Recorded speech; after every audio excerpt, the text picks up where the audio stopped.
জীবনে fossil fuel ব্যবহার করব না। কিন্তু সেটা না। এখন আসল বাস্তব জীবনে এসে দেখেছি উঠতে বসতে আমি এটা করবো। তখন বল কী করবো, আমরা তখন আলোচনা করে ঠিক করলাম যে প্রথমে চেষ্টা করি 7 দিন ফসিল ফুয়েল ব্যবহার করি। এখন থেকে প্রথম চেষ্টা হবে 6 দিন করবো, 1 দিন করবো তাদের, তারপর 5 দিন, তারপর 4 দিন, এক সময় গিয়ে 0। আমি আর বিনা প্লাস্টিক ব্যবহার করি না, ফসিল ফুয়েল ব্যবহার করি না। ওইভাবে অগ্রসর করতে হতে এক পর্যায়ে গিয়ে আমরা 30% ব্যক্তি হবে, 300 ব্যক্তি।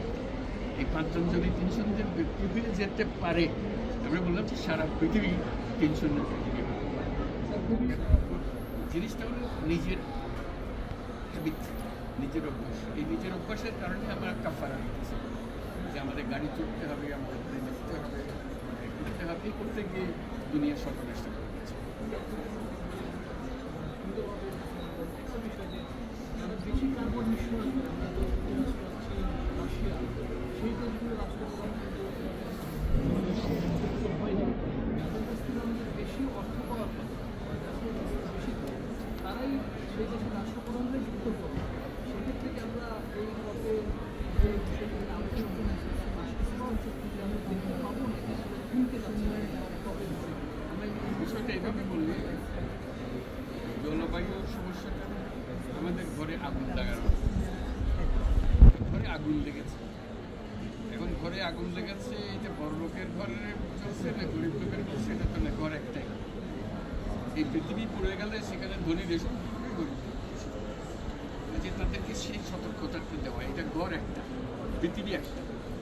তুমি মনে করো না যে তুমি দুনিয়ার মধ্যে বেঁচে থাকবে আর গরিবগুলো শূন্য হয়ে যাবে, তাই এই আগুনে সবাইকে এগিয়ে আসতে, এটাই হচ্ছে ওদের তরুণরাও কিন্তু বিরাট পরিবর্তনের সম্ভাবনার সৃষ্টি করছে। যে আমরা বলছি যে তরুণদের যদি আমরা উদ্বুদ্ধ করতে পারি, তাহলে হয়তো ভবিষ্যৎ তাড়াতাড়ি তরুণদের আমরা বিশেষ করে আকর্ষণ করছি। তারা তাদের জীবন দেখতে চায় যে হ্যাঁ এটা সেফ একটা জীবন। আমাদের তো জীবন শেষ, কাজে আমাদের কিছু পরোয়া নাই, এই কয়েকদিন এমনি চলে যাবে, কিন্তু তারটা হলো পুরো জীবন করে আছে। তারা কি শেষ পর্যন্ত তাদের ছেলে মেয়েকে এই জগতে বসবাস করতে পারবে না, তার জীবনের এই পৃথিবী শেষ করবে। এই পৃথিবীর মেয়াদ বেশি দিন নাই, আর এটি হলো বিষয়। এই মেয়াদটা যাতে আমরা বাড়াতে পারি। এখন পর্যন্ত বিশ্ব